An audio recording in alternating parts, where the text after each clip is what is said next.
sessions we generally stream at LinkedIn and Facebook. So in case you are not able to join through Zoom, you can follow our LinkedIn page and Facebook pages, and these are streamed live.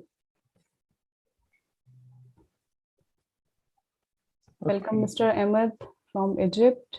Thank you for joining. Welcome, Mr. Manoj. Good evening. Good evening. Okay, then we are good to go, and I think I should start with the intro video. Let us have the intro video, and then we start formally.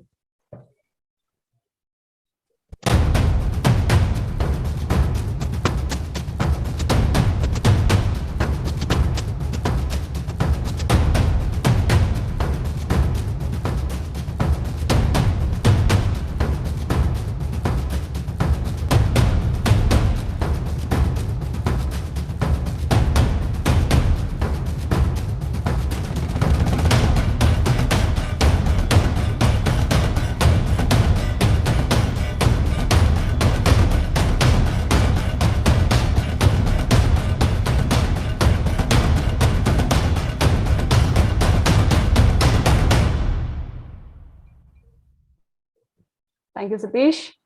I welcome you all. I'm Swati from PharmaState Academy, and today we are hosting you and Mr. Prashant on the topic today's leadership principles and action questions. Since this is a 1-hour session, I will quickly go through a short bio of Prashant sir, so that we all know him. Most of us do.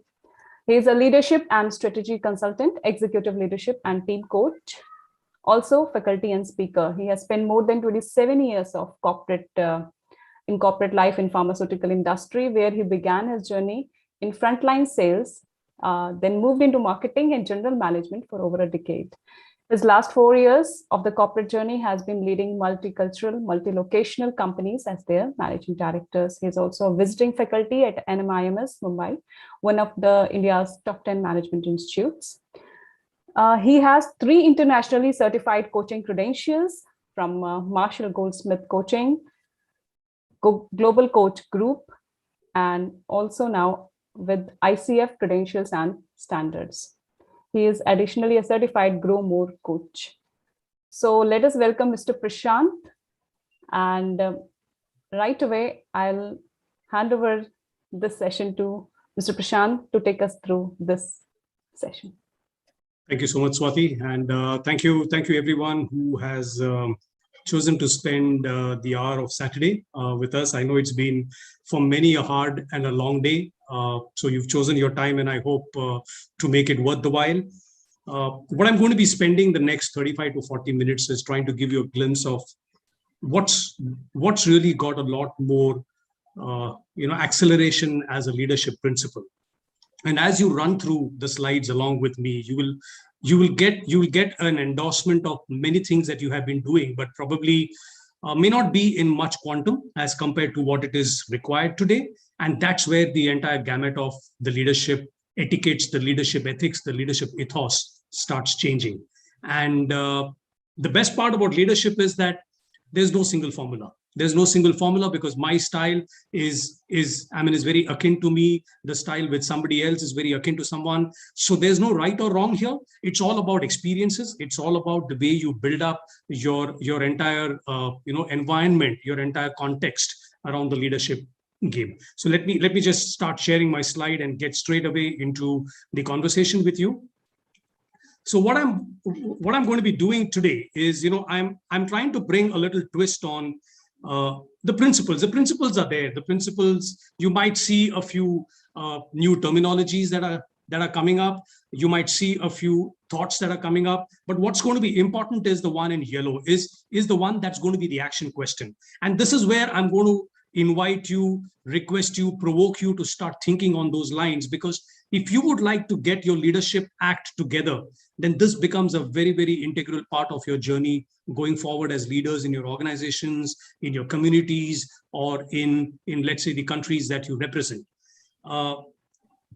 We are in the season in India in one of the longest and the most successful game show with a lot of people doing. And when I see this gentleman, I think he's really revamped the way we look at quiz shows in India.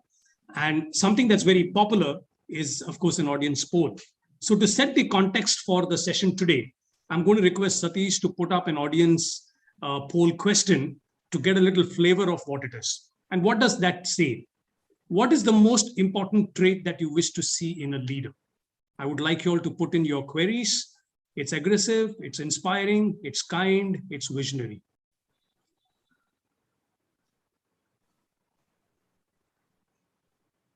Okay, we have quite a few chipping in. What is the most important trait that you wish to see in a leader? You mentioned KBC, Prashant sir. I Yes. wish there was a fastest finger first.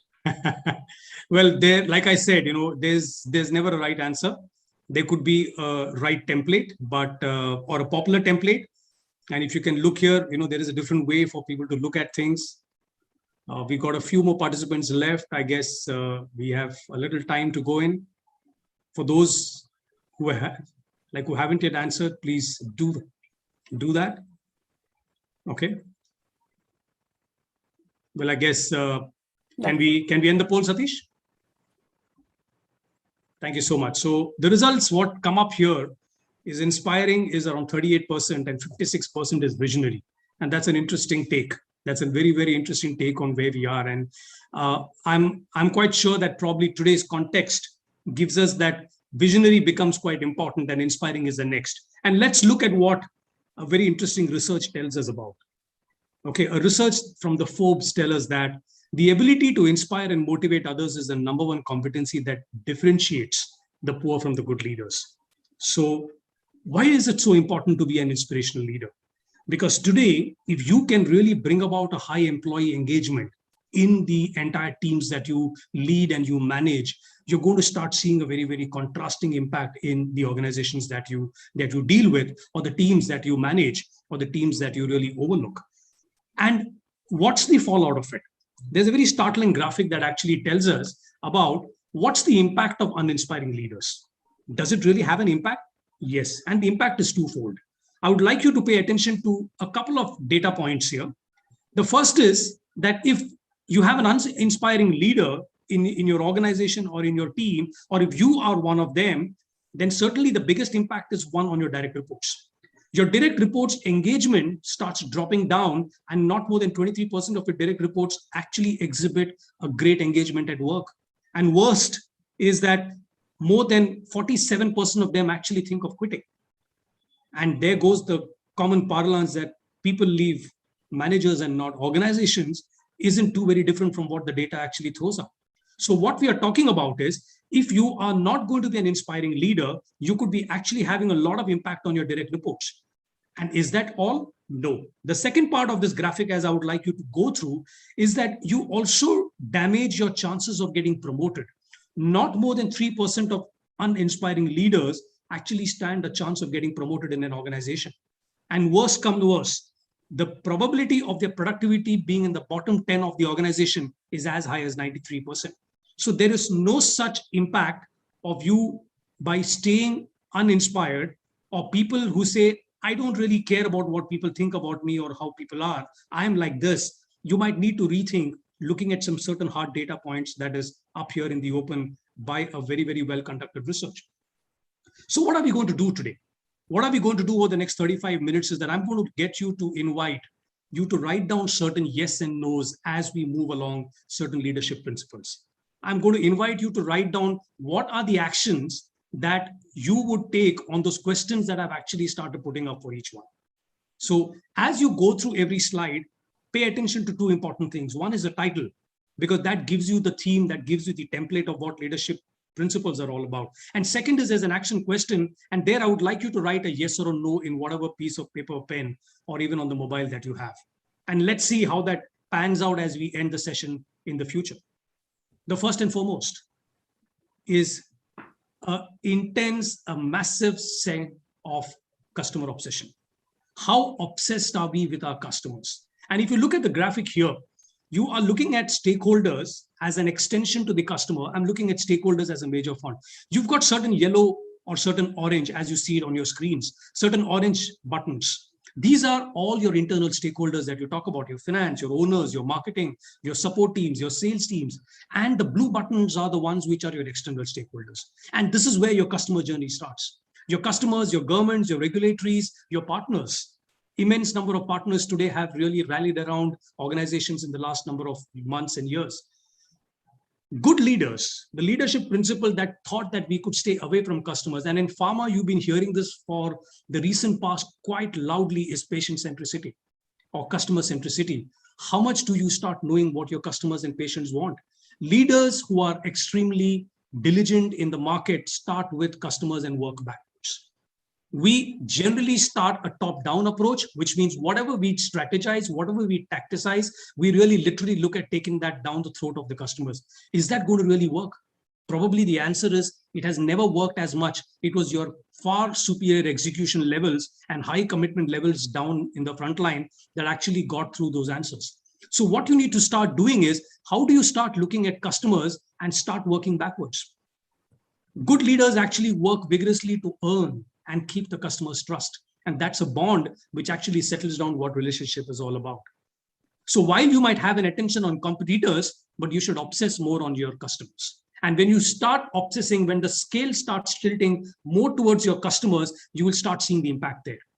And now comes my question. And let me come to one very wonderful incident that happened to me, why this is so very important and why this has stayed with me as a professional all these years. Is during my days as a group product manager in one of the leading Indian companies, one meeting in a review, my cluster had asked me, Prashant, how many customers do you actually connect?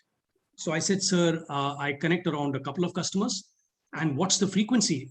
So most likely when I'm in the office, my customer connect is around a couple in a fortnight to 3 weeks. He said, then when you're on the field, I'm not interested in that because you're going there to meet customers. He says, I want you to start changing. How do you want to know about your customers? So I said, I talked to my boys. He said, is that enough? Why don't you start getting in touch more with your customers and with your internal stakeholders? I says, okay, so what is it that you require me to do? And he came up with this fantastic thought. He said that I wanted to connect with one customer a day. I says, okay, I will try and do that. And this he meant was doctors. I'll try and do that. And I want you to send me a report. I said, okay, done. And how would you send me that report? I said, I'll send you an Excel sheet. Once in a week, I'll send you an Excel sheet of the 7 customers I connected with. He says, no. He says, you're going to invest in a 200-page notebook. And, we all had that wonderful 200 pages notebook, which I think today has got converted into a digital infinite pages, notes that you might be using on your digital phones. So he said that get a 200 pages notebook and dedicate 1 page to a customer. And I want you to start filling up that page as you connect with that customer in the day. Now that was a big, big bummer for me. How am I going to fill up a page after talking to a customer? Is he really going to give me time? Is he going to even know me? Is he going to really even, do I have questions to ask him? And that exposed my lack of awareness of what it means to be customer centric. And what I've done over the last few decades is that I've actually extended that and gone beyond customers to the entire ecosystem of stakeholders. So my action question to each one of you here as a leader is, did I connect with a customer today to learn more? Please pay an attention to the underline, to learn more, and dedicate that 1 page to that customer that you talk in a day. And what's my definition of a customer? My definition of a customer is not direct reports alone, because that is somebody that you are always in close connect with. I'm talking of people who are external, your external clients, your external partners, maybe some regulatory bodies to understand what's really changing in the scenario outside, or a skip level, not your direct reports, but somebody down the line. What's happening in their lives? Have you spent that quality time connecting with them and knowing what matters to them? What are the ideas that can come in? How does a support team function? And boy, they could be really pleasantly surprised. There are companies who are doing a lot of these kind of avenues. You might call it a conversation over coffee, a conversation over tea, a conversation over Zoom, a set of new recruits, a set of old recruits. You can give it any name you want. The idea is, the question is, did I connect with one customer or a customer today to learn more? And it's an active question. It's not an past question. And if you start getting this worked out, You are going to be on the journey to get all the other leadership principles on track. So for me, this could be probably the most sticky point that you might want to really engage in your leadership journey that can move ahead. And nothing more has changed as dramatic as this in the last 20 months. We all have suddenly realized that it's only a handful of customers that I think I know. And a huge chunk of customers, a good 70-80% of customers, I'm completely exposed to being naked, that I just do not know what they like, what they don't like. What's the second? And what happens with that? You actually start building ownership. Today's leaders are owners. Today's leaders are business owners, people owners, process owners, organization owners, community owners. It's an ownership game. They don't sacrifice the long term for short term results. I may have short term tactics, but the visual is always long term. And that's where I come to what an inspiring leader should be. A visionary leader is an inspirational leader. So a lot of you got that your leader has to be viewed as a visionary person. You're bang on. But the context would actually start coming in from here. And it's not enough for you to just say that this is a part of my job, this is a part of my jurisdiction. It doesn't work. You need to start going to actually look on behalf of your entire team, your entire maybe division, your entire function, or even your entire organization. Start thinking, start getting ownership on that account. And that's where you'll start seeing the entire change. And that's what I would like you to really start paying attention to. So your question would be, on a daily basis, that you spend time working on strategies, getting your executions done, getting your operations done effectively. Did I do anything that supported my long term? If any question talks to you of a short-term impact, rethink. Rethink, is that a principle that you would like to stay with or sustainable ahead in future? Great leaders have relentlessly high standards. They extremely believe and insist on higher standards at work. Today, look at the way standards have really started getting redefined. Over the last number of months, people have actually upped the scale. You might think that it is unreasonably high, but no. They have constantly raised the bar purely to ensure that their teams are delivering not only quality products, despite the constraints in the market, despite the kind of, let's say, layovers or supply chain issues. They've constantly looked at delivering high quality products, on-time services, and processes not compromised. My question to you would be, in this account of principle, did I drop guard and let pass anything? Because if I have dropped my guard and let pass something, you are certainly in for certain harakiri happening down the line. And this is where problems start emerging out. Because when you start compromising on standards, when you start compromising on ethics, as a leadership principle, you would start finding that things will not turn the way that they're going to start turning. We all are constantly living in a complex world. The VUCA is well understood by every one of us. What do leaders want today? Leaders expect innovation and inventions across the board. I may not know how to innovate, but I want innovation down the line. And if I want innovation down the line, it's my job to see how can I simplify things. What's the light bulb moment that comes to me? When can I start looking at things that are simplified? And for that, look at ideas everywhere. We constantly are in this self-created culture that this is not done like this here. This is not invented here. So start looking beyond the box. Start looking outside, because that's where you will start getting ideas. That's where you will start feeding your teams on what ideation is all about. Otherwise, it's great to expect sitting on the other end that the team should get the ideations done when we ourselves probably haven't yet, tried to hunt on what it is. So your action question here is going to be, did I invent or simplify something today? My job as a leader is not to solve problems. My job as a leader is to constantly identify problems. I have to identify newer problems. The solving can be done by my teams because they are competent enough. If they are not, please start getting the competence up. Learn and be curious. And nothing more in this 20 months, the world has got into a learning mode. We have seen this immensely, and including pharma. The first 3 months, I guess the entire L&D teams of every organization was on an overdrive. And when unfortunately that the lockdown got extended, the biggest pressure came on them because they didn't know what more to train people on. And the fatigue to learn started getting onto people. As a leader, you are never done with learning. You have to constantly learn. And only a leader who's curious about new possibilities and wants to explore them is really going to invest in that aspect in their teams and in their business models. So as a leader, your job is to constantly keep learning and ask that question. How many of us in this group here, we are 200 plus people, how many of you here are already invested in learning something at the moment, as we speak, as you listen? If you're not, you jolly well need to start doing that. Because if you don't, I don't think you'll ever appreciate this aspect of leadership principle, which is to develop as a priority. We all have suddenly realized that one, my customers are not very many. I don't reach out to my customers as much. And the second is I'm not as capable. I always knew that, but I always kept blinkers on it. Leaders raise the bar of performance with every hire and promotion. And how do you do that? You got to develop people and hire the right kind of people. You got to recruit exceptional talent today. Today, it's a variety, it's a diversity that you really want. And what your job is on how you mentor and coach your teams. How do you provide developmental capabilities for your teams as a platform? And what are you doing in that aspect? So one take would be here, do I have an active list of to be coached or mentored employees? Every leader sitting here in this group or in people who are going to listen to this later, please have a list there, not in your mind, but in your paper. And what's the kind of plan that you do? What's the kind of schedule that you keep for developing your teams across in the future is what is going to be the most critical. And I want you to pay attention to the graphic first and then the title, because the graphic says all. You could not have a bigger star than this in the country who could be bold enough and think big enough. I mean, you've got some wonderful, wonderful things that the Indian film industry would have seen for the first time ever. And thinking small is not a self-fulfilling prophecy.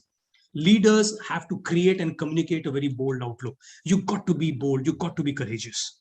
Today, it's your courage, it's your boldness that is going to inspire results. Today, people who have taken that hard, tough stance in these last unsure moments have always looked at how do you turn the corner? How do I move around the corner and serve my customer? Have I had the courage? My accent question. Have I had the courage to look beyond? Always. It's not a courageous look by convenience. It's a courageous look by compulsion. You've got to have that in your DNA. You've got to start thinking big and being bold in the way you start seeing and operating your business models. Your teams, learn and teach them to be courageous as well. And you'll start seeing an entire difference in the way people look at something that can be a little painful, but it is meant to hit us at the back. Have a backbone. Do not be a yes master. Today's leadership principle does not endorse you to be this. Have a look at the young guys. Have a look at the youth. Have a look at the aggression of the youth. They are fearless. They have a backbone. What I would like you all to look at, a very strong moving template in leadership is disagree and commit. Leaders are obligated to respectfully challenge decisions and even disagree. It may be uncomfortable or exhausting, but you should not compromise for the sake of social cohesion. You are not here to please all. And that famous meme that goes across everywhere, that if you want to be a leader, then you have to stop trying to please everyone. You could be an ice cream seller, but I don't think even that ice cream seller is holding any value today, because you might want a flavor that the guy doesn't have. So once a decision is there, you need to then commit to it wholly. So have a backbone of steel. Do not bend your back based on what are the whims and fancies around. It's a very tough call, but it's a call that is going to take you miles ahead. It's a call that is going to come in the formative years for you, and ask that question. My action question here is, did I respectfully disagree to improve a decision? It's not to conflict. People love conflict. Conflicts bring newer things in the world. Healthy conflicts are promoted. Healthy conflicts are to be promoted. Negative conflicts are not to be provoked. So what you got to provoke and what you got to really promote is extremely this kind of a difference in the conflict. So have a backbone, healthily disagree, respectfully disagree, and work towards improving a decision for the team. That's what today's leadership is actually beginning to start changing. We need to be brave. We need to be courageous. We need to have a backbone. That's of steel. Because here, you need to have a bias for action. The VUCA world again throws up here. Speed matters in today's world. You can't be waiting for entire data to be on your table, on your laptop, on your palm tops. Gone are the days. You got to start taking decisions with 60, 70, 80% accuracy or 80% information in hand. And if you've done that, what we call value the calculated risk-taking ability. Because if you got to ask this question, do I only take decisions with all data on hand? You are in line for procrastinating decisions. You're in line for getting all actions of yours as urgent and important, and thereby crisis management. So if you want to stay away from crisis management, have a bias for action. Have a bias for action so that you jump into the act with some information that is good enough for you to learn from and not fall down deep dive. Great leaders operate at different levels. So while you understand and you are a problem finder, you also need to be sure that no task is beneath them. No task is beneath you as a good leader. You have to be ready to operate at all levels. Because I have passed a level and moved up the rank doesn't mean I'm disconnected from that old level. And today's leadership that has really driven the way transformations have happened in organizations and in the world over, they have operated at all levels. They do not hesitate. They are completely unconvinced when the metrics and story differ. I see a different data and I see a different story. How do I really, understand and rectify that? It's time for me to get inside. How often do I dive into the trenches is your action question. And if you do that often, this is not micromanagement, mind you. This is done to not only find the problem, but also to give the path that people might when they get stuck. So get your hands colorful or get your hands dirty, as this little child tells us to do. Frugality. All of us have learned to live more with less. Businesses have achieved more with less. Constraints breed resourcefulness. Innovations come when there are constraints. Innovations come when there is a deprivation of various things in life. And that's what it is all about. You have no extra points. You have no extra points to actually, you have no extra points to actually increase headcounts and increase budget sizes. No. What you might want to consider is a very, very smart thing. How often do I look at a zero-based budgeting exercise? So for all who may not be aware of this term of zero-based budgeting, it is nothing but start your budgeting exercise every year from zero. You must have spent 10 rupees for the year, but the next year, do not grow from 10 to 15, start from zero. You might land up at 12 and do much better. And that's what is frugality all about. Accomplish more with less. All of us have done our households like that. All of us have managed our businesses for the last 1.5 like that. Continue to do that. Do not get back into a lavish spending. Get into a far more focused spending. That is what great leadership is all about today. Be digitally literate. And I would not be shying away from telling you more that leaders are mandated to understand technology, not to adopt. Understand technology and then see what is to be adopted. We have gone into a freewheel. We have gone into a freewheeling of just adopting technology without knowing what it is. Every leader has recommended, endorsed, and promoted technology adoption. But at the end of the day, when things don't pan out the way you want, you then start asking for ROI because you don't understand what this is all about. So what's your action question in terms of technology? What efforts have I taken to understand the digital channel that I'm adopting? Have I really understood it well? Have I really put my heart and soul into it well? And I think you will start seeing the way life starts changing across. And this is where leaders have to be extremely conscious on the way they try and drive what technology is and what technology needs to matter. Do not be into a rat race that somebody else is into technology. I want to get into technology. Understand, be digitally literate. Often you are more digitally literate than your customer. And when that mismatch happens, your ROI starts dipping down. So if you are far more advanced in digital literacy, your customer is not, get into the education of the customer, understand the customer. And that's where, go back to the first slide. What's customer obsession all about? Know what your customer wants. How many times have we test marketed certain things? How many times have we done a campaign and gone back to the customer and asked him 10 questions? Because we are otherwise what we call beautifully, we are actually spamming people. And today, one big buzzword that has come in the last number of months is spamming. We are flooded with emails. We are flooded with messages. Why? Earlier, good old days, when you had this entire series of customer care centers calling you and sending you SMSs, you had the D&D concept. And please don't be surprised, a lot of the mailboxes will start having the D&D concept. They already put you into the spam folder, and they will just start blocking you. So please be understanding what is the technology that you want to adopt in the world today. What's the kind of leverage that you want to bring inside the market today? And here is where you will start making the change. And this is what I would love you to make sure that you are spending time in this entire basket.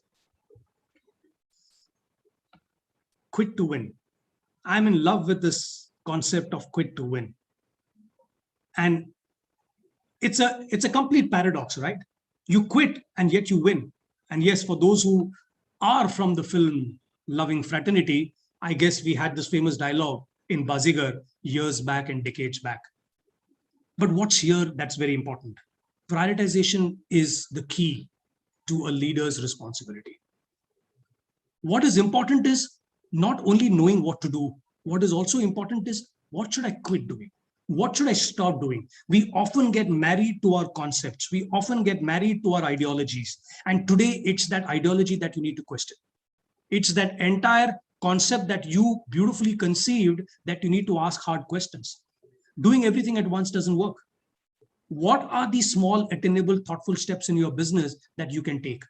And when I see in the last number of months, you can look around the pharma, the non-pharma, there have been so many businesses that have shut down. There have been so many stores that have shut down. There have been so many offices that have been shut down. It's very unfortunate. It's very unfortunate. And in pharma, I think it's the responsibility of the head office. It pains to see when divisions are wrapped up. It pains to see when brands are discontinued. It pains to see when people are retrenched. And that's because the head office has not done its job in the first place right in the beginning. You've not done the right feasibility check to see what will happen if I go with 2 months of no business. Will I be able to sustain my team? I will need to prioritize that rightly. So I need to know when to quit. I need to know that quitting is also a form of winning. And that's a very, very important leadership trait that you must start developing here. Nothing wrong in admitting that I went completely berserk, but this is the time that the next time don't do this mistake. When things start opening up, when things starts getting normal, do not get into that bandwagon of again rapiding. Continue to be frugal. Continue to be frugal, continue to be sensitive about what it means to reach out to customers and to really get across your points to them. So your action question here is going to be, what did I quit today to help me stay focused? Distraction is the world's biggest, let's say, failure and the biggest hookup here. We tend to get distracted into things that are not our core focus. And look at how companies are really resurrecting themselves. In the name of restructuring and refocusing, they are beginning to trim. They're beginning to trim the flab around them. And this is what we also need to do. We also need to do that. Prioritize what is it as a leader that you got to do. This thing has got heightened to its biggest level. Along with customer obsession, you have begun to start prioritizing what is working for the organization, what is working for my team, and what is not. Whether it's a process, whether it's people, do not delay people. And there's one that I keep saying in a lot of my workshops: negative people are the biggest luxury that you can afford. You cannot afford a negative person on them. Either you rehabilitate him or you retrench him. Do not make do with a negative person in your system or in your ecosystem. Contextualize that. It's not going to be a win-win situation for you. So what's going to be important is learn to quit to win. And here is that trait that we spoke some time back: be bold, be courageous, because this is what you got to do. This is what you got to do. It's unpleasant, it's unpopular, but it's right. It's right. And as they say in the leadership jargon, it's always nice to be right. It's not nice to be lenient, but it's nice to be right to your teams and to the companies that you lead and you manage. Collaboration. We have got an amazing concept of collaboration that has just got extremely popular over the last number of months. We all knew in-licensing, we all knew partnerships, but not to the extent that we're talking today. I mean, I was looking at a few weeks back and look at the collaboration that's happened for a trial, for a clinical trial done by, the drug trials are done by some companies, the placebo is done by some companies, and the license is of another company. I mean, would you have ever imagined these kind of, let's say, collaborations happening before? That's what is happening today. And leaders are always scouting for collaborations. Today's leader is scouting on where I can collaborate. Where am I weak? Do I know where am I weak? What can I do? Because I cannot build capabilities every time. I cannot upskill every time. I need to seek support. I need to go to a subject matter expert. I need to go to a company that's expert at this. So I need to be aware of my limitations and proactively build my networks to strengthen my resolve. That's a mindset. Collaboration is a mindset. It's not an activity. And if it's a mindset ingrained in you, build that muscle. Build these leadership muscles in you, and you will need to ask this question constantly. What opportunity did I encash to collaborate with my stakeholder? Either old or new. A lot of your stakeholders today are doing business with you. A doctor, a chemist, a stockist, like a vendor, a partner, a business. Your internal team members, how can I collaborate even better? How can an acute business collaborate with a chronic business? How can a metro business collaborate with a rural market? You have collaborations within the organization that can be tapped. How much am I really building this mindset of mine?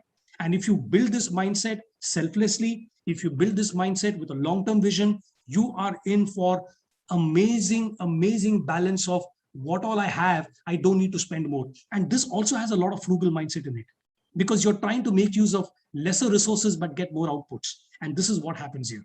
So reach out to people who you think can bring great strategic interventions to your business, can bring great developmental interventions to your business, can bring great business opportunities to your business. And that's what would be a great collaborative mindset.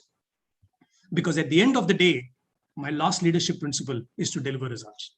There's nothing being taken away from this. This will remain an evergreen leadership, let's say, requirement, or let's say a mandate.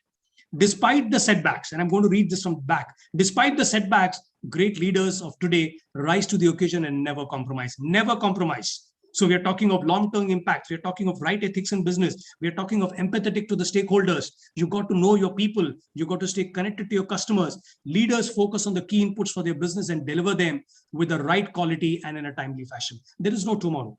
There is no tomorrow. Tomorrow is to build. Today is to deliver.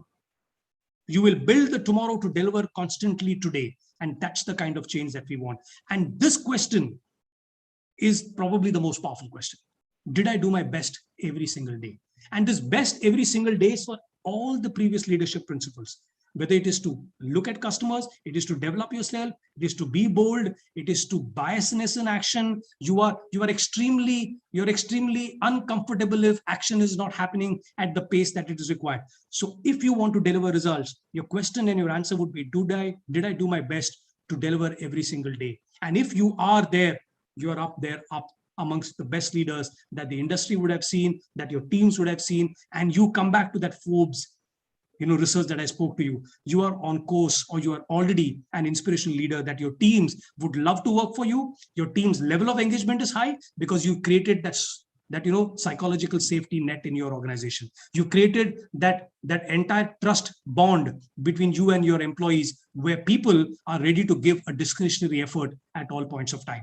And finally, as we have traversed this journey, lit up with 15 different occasions that has built our leadership journey, I want you to just take a few moments.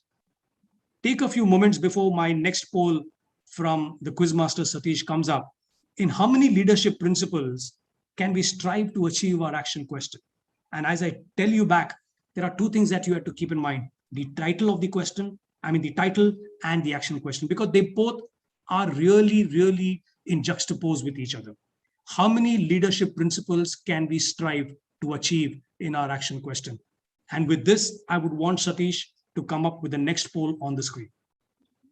How many leadership principles do you feel can be adopted from tomorrow? And we've looked at 15 of them. You've got an option of none, more than 3, more than 5, more than 7.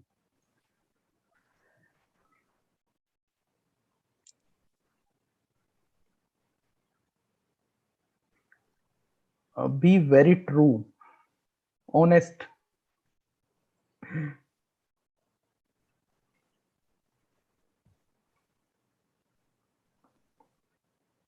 Great. We have another 40% to go, and I would like to take time here because I want you all to, whatever you all have followed, you all must have missed some. It's not easy to stay focused for 40 minutes or 35 minutes in a session, but yes, I would like you all to really go for it. We've got more than close to 70% of people who participated, a little more before we wrap up.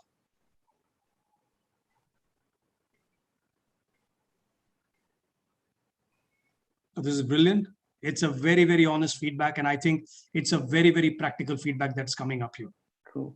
It's a very, very practical feedback that's coming up here. More than 3, we've got 40% of them. I guess with a little more entries that will touch 50. More than 5, you have, there are 5 people who are none. So that's very interesting. I think you are already way beyond inspiration.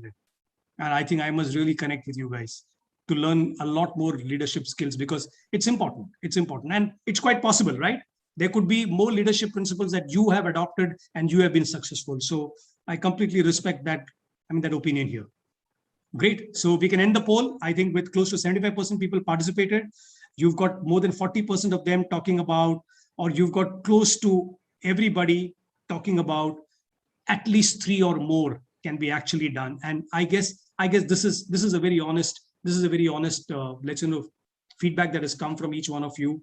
At the end of the day, I'm going to part with one key slide, and that's going to be leadership is a human thing. It's about dealing with people. It's about dealing with emotions. It's about dealing with sentiments. And hence, it has to be treaded very, very cautiously. What worked today may not work tomorrow, may work the second time, may work with another person. So you got to constantly evolve and create your own leadership journey, your own leadership trait, your own leadership principle.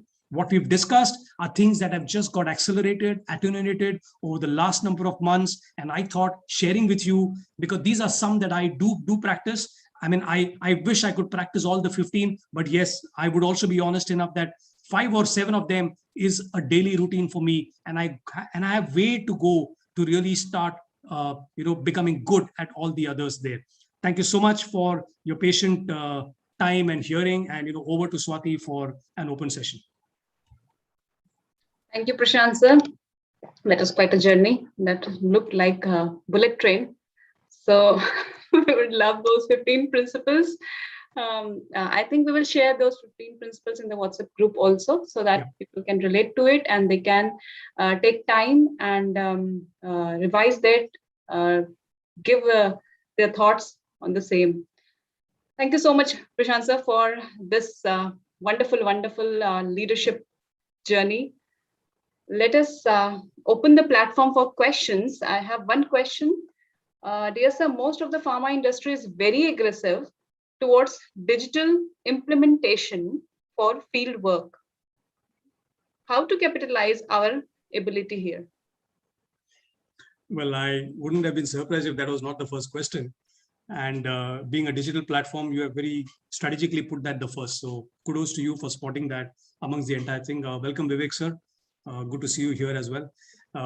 Well, I guess, look at that digitally literate part of it. We have to go digital. There's no two thoughts about it. The question is, what do I need to do?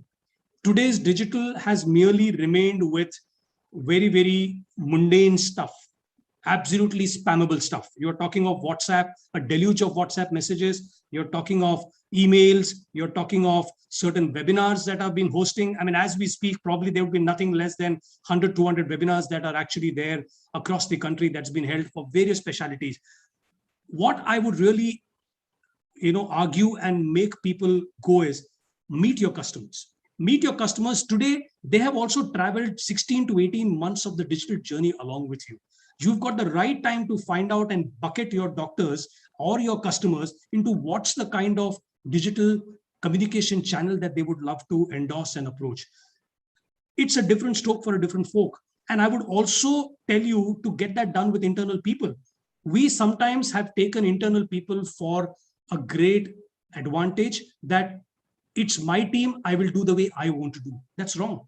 You will need to even extend that olive branch to your internal people and ask them, what's your training methodology? What is it that you like to do? Because not everyone is as comfortable. You still have people, despite 17, 18 months, people struggle on social media platform, people struggle on online platforms. People are extremely, so that's where I said the digital literacy part is something that you really got to understand. Start mapping your customers into what's their digital literacy quotient, number one. Second, start mapping your customers into what's their preferred channel of communication. And if they don't like a particular communication, please get that incorporated and let your head office know that these are my 1,000 customers who would love to connect on WhatsApp. These are another 2,000 on webinars. These are another 3,000. Today, I'm not sure how many of us have that answer. And if you have that answer, you will actually start giving people what they want. Look at each one of us. We are completely flooded with emails and messages right through the day. How many times do you open? I have gone on to unsubscribe many free emails that come to me. And despite that, it's like, those hunting lines that you have for a telecaller. If you block one line, another line opens up. You block one subscribe, there's another email ID that comes up with almost a similar content, and it's back onto your face. And that's not what you want. What happens at the end of the day? I can bet here all of us sitting in this group here would have nothing less than 1,100 emails. Nothing less than 1,000, and that will be an understatement. And that exactly from that, almost 90% of them could be spam mails. Do you want to add on to the spam mail? I don't think you need to do that. So please ask your customers, reach out to your customers. Your customers and you are a lot more aware today what works and what doesn't work. Feel free, be courageous and ask them. And if they tell you they don't want this, then ask them how they would like to be connected with. People have begun to meet customers. The markets are opening up for in-person meetings. While that's going to be there, hybrid concept is going to stay here for a long time. I do not know for permanent. I think I am no fortune teller to tell you that this is going to be the way it's going to be. Like, I have a lot of bold, people who really tell that this is the way forward. Hats off to them. I mean, we've seen multiple GDP growth rates by multiple people in different weeks of the year, right from the World Bank to the Indian government. So it's anybody's guess, and I think we will waste each other's time and energy if you're going to keep on a guesstimate basis. So let's be real. Let's go to the market and ask people. Thank you. That was a very, very wonderfully answered question, because yes, and if you do not want to see spam WhatsApp messages, mails, or chats in your inboxes, why do you want to spam your customers with those? Absolutely. Right, Prashant sir? Absolutely. Thank you. Let me take this question from Mr. Prabhakar. According to you, Prashant sir, what is the top 3 priority for leader out of your own list? Out of 15, what are the top 3? Oh, that's a nice one. The best part is, there are certain things that, that remain constant always. I guess for me as a leader, it's most important to be authentic. You got to believe in what you do. So if I'm not convinced on something, it doesn't come naturally to me. So be a natural, be authentic in the way you conduct yourself, whether it's with stakeholders or team members or companies or customers or anybody around you. Stay authentic is number 1. Stay disciplined. There is nothing that can change the discipline that you can bring into yourself. Because if you're not disciplined, greatest of strategies will fall down, greatest of people will not look up at you, and you will not be able to walk the talk. So be authentic, stay disciplined, and be curious. For me, these 3 would top the list. Thank you. What is your opinion on servant leadership, as asked by Mr. 𝗘𝗱𝘂𝗰𝘁cie𝗿? Servant leadership is nice, wishful thinking, difficult to practice.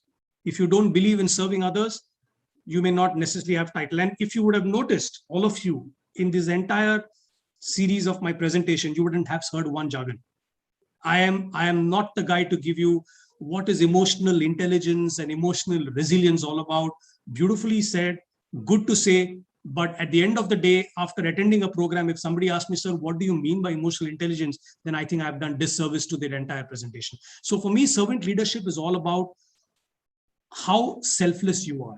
How selfless you are in the cause of your company, your objective, your team. And if you believe that you are a selfless person where company and objectives and people come first, you will be a great servant leader. Otherwise, don't attempt, be what you are.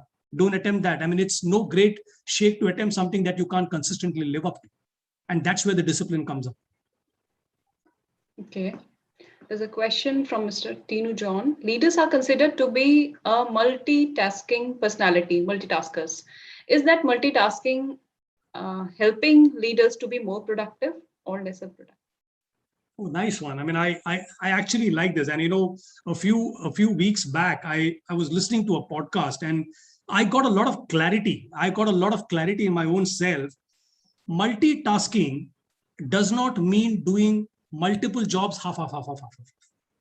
I cannot be operating on 3 screens at a time. And we seem to be in that dilemma or in that disillusion that multitasking means doing multiple things at a time. It's not. It's just compartmentalizing your work. And if I'm doing something, you cannot do 2 things at a time. If I'm talking to somebody on the phone, I will talk to the person on the phone. But if you're going to talk and drive, you either break a signal, you are caught by somebody, and then you got to pay a fine. The best is, I don't want to say that you've knocked off somebody, but yes, this happens quite often. So multitasking is good, is necessary, but what it means is compartmentalizing your day into multiple tasks and start to work on that. It does not mean the video is on, my WhatsApp is on, I'm also chatting with somebody, And I see people doing that. And when you do that, you're not in the moment. And that's when the productivity starts falling down. So when you try to do multiple tasks within a task, that's when your productivity starts declining. Otherwise, with multitasking, your productivity does not decline. It's your speed that you got to manage. It's your consistency that you got to deliver. Right. Another interesting question here, and rather a scenario which needs some deliberation.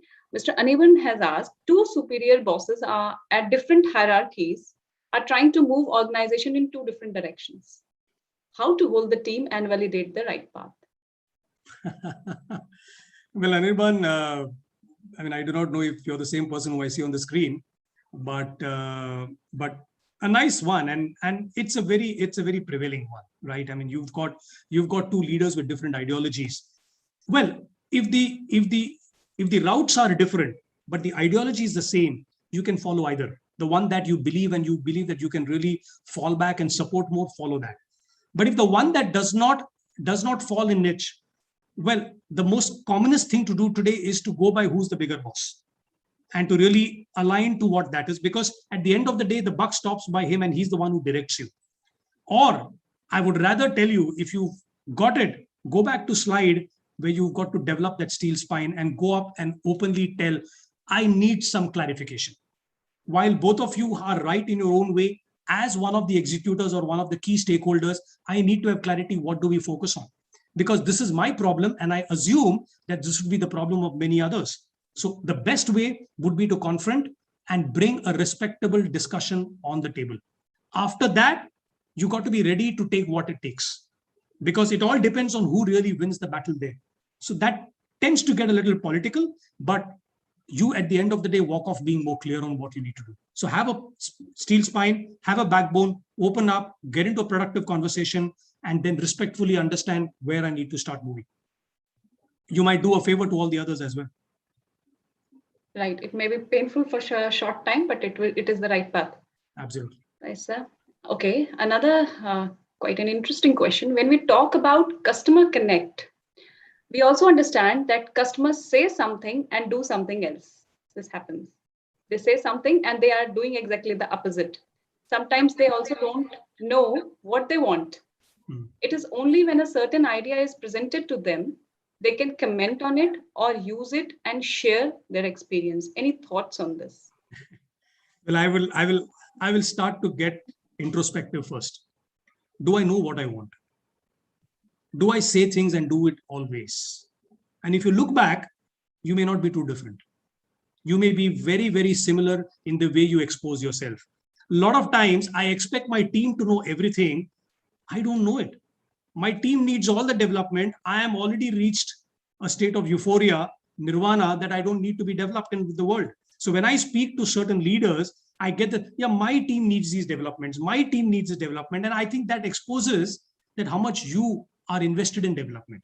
So what's important is that you got to really understand that the customer is the final guy who can decide what he wants to do. He can change his mind. You have no control on it. But can you start asking more questions to get more clarity? The art is in asking more series of powerful questions to improve your clarity and then rephrase the whole thing back again to him. Rephrase and back to him and ask him that this is what I've understood. Is this what is right? Is this what you expect of me to do? In that bargain, in that process, you land into a situation where the customer either starts reflecting what is spoken or the customer starts getting a better clarity on what he wants also. And you might, a good number of times, win the battle of confusion and thereby hopefully get more awareness and more commitment from the customer to do what he wants to do. Right, Prashant sir, there are questions. So please once again clear that as a leader, what we should show, sympathy or empathy? Empathy always. Empathy always. If you show empathy, I guess sympathy is a part of it. It's a byproduct. It's a byproduct. I mean, people sometimes want you to only understand the problem. If you understand the problem, that itself is a very sympathetic action towards them. You know, sympathy has a very, very detrimental meaning to it. It shows that I am inferior. I am underprivileged. And hence, I have got a sympathetic wave towards me. Nobody loves to be in that state. There are some set of people, but I don't think we're talking of leaders like that. leaders have to be empathetic. They have to be in the shoes of your colleagues, your employees, your stakeholders, and then you start seeing the kind of transfer of great engagement that can come to you. Okay. Satish, we have a question from LinkedIn. Please tell about gardening leadership. I do not understand. Is it a phrase, gardening leadership? Well, I would not. I've heard about it, but since I do not know much, I will refrain from commenting. But I will make a note to study about it. So that's for me a curious question to really get back. And please write to me on LinkedIn so that I can get back to you on the same. Yeah, it was from Mr. Bhupati Roy, the senior leader person. We will get the question for you, Prashant sir. Okay. Okay. No. I made a note of it, and I will get back to it. Yeah. Okay. One important question. I think it could. I mean, more or less from a very logical term, it looks like how do you really nurture? I mean, how do you really nurture? That's the concept of gardening. You got to be cared, you got to be taking care, you got to cultivate, nurture things around. So it could be on how do you really, what's your style of leadership? Is it a gardening style where you really cultivate people, groom them, take them? So that's more a coaching and mentoring methodology that I spoke. Develop people to their best. But I will stand corrected if this understanding of mine is not right. That's nice. That's leadership. From Mr. Sanjay, sir, we need your views on, that is a dilemma that he has put in. How should we respond to criticism from the chief when the chips are down? How do we respond to criticism? That is a good question. Great leaders are great listeners. Great leaders are great listeners. And if you're listening, you'll be empathetic. I don't think your chips need anything more than that. Your chips start to rally around the minute you've given them a hearing. Involve them. Adopt an inclusive style of leadership. Involve them in the way you make your decisions. Be transparent to them. Let them know where we stand today. And those chips who are down will rally around and give you a power that you would have probably not felt before ever if you wouldn't have adopted something like that. So just keep it simple, straight, and start getting them to be a lot more included into your entire exercise. And I think this could be the last question for today from Mr. Ahmed. How can leadership skill be developed regarding the hurrying towards complete automation and digital transformation with less human team members?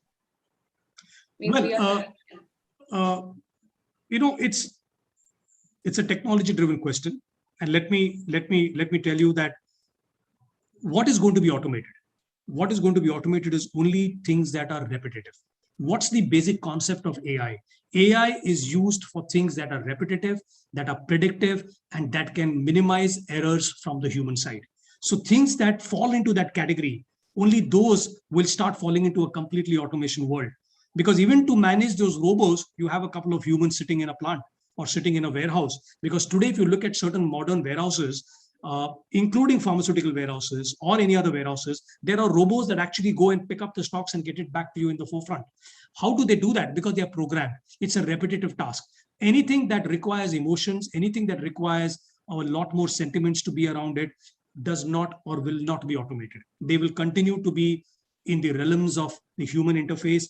And we got to really accept and walk the path along with whatever technology will start helping you, because that's how it actually starts working on things that are below.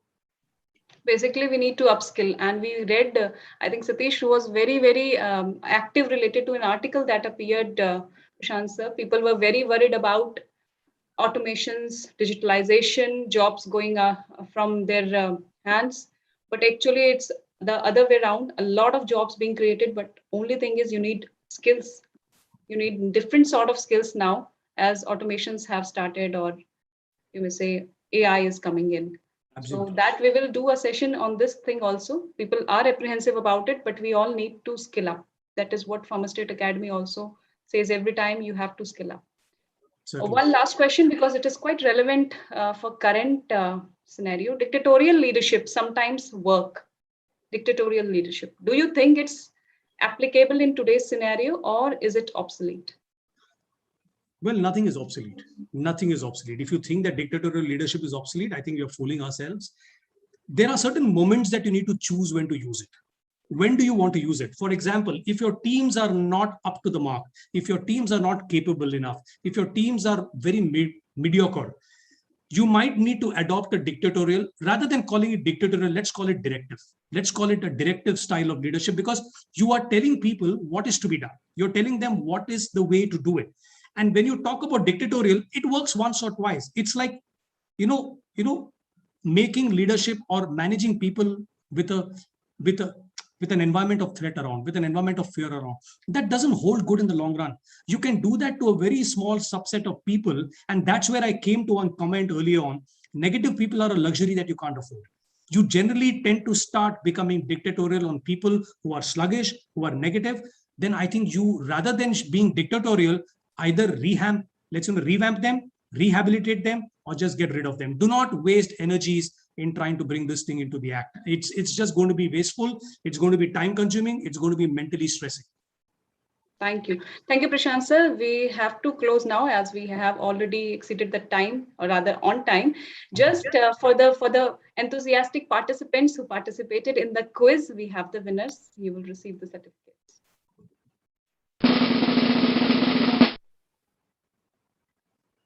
Wow, this is nice to see.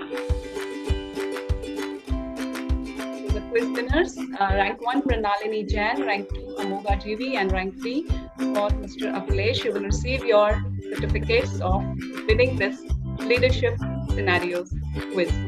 Amazing. Good to see. Good to see Mrinali right on top of it. So, dear participants, thank you for joining us. Actually, due to paucity of time, we may not be able to take these questions. Please send it to us. We have the chat questions, and we will try to answer these, get these answered from Chancellor, and we'll try to convey them back to you, the answers. Thank you for joining us today. Closing comments, Prashant sir, from you. Closing comments is there is a lot that we can do. I think just stay open to the changes that are happening. Believe that you do not know it all. Believe that you can certainly change. You can look at people around you and start absorbing that there is a lot that we can actually bring to our teams that we manage, to the companies that we run, and to the environment and the communities around us. So just be open to change. Just be open to accepting that I know not everything in the world. So stay curious. So thank you so much. Dear participants, there is a question that is coming up again and again, that can you provide us the recording? Let me answer this at last. This session is recorded live at Facebook and LinkedIn pages of PharmaState Academy. You can watch it, or you can show it to your colleagues or whomsoever, n number of times, any number of times, anytime, anywhere. You just have to be there at the PharmaState Academy LinkedIn or Facebook pages. This session is recorded. So there is no need to panic or ask. It is there. If you ask us, I'll send you the link. Connect with us. Thank you so much. We all stay connected, and very good night. Thank you, Prashant sir.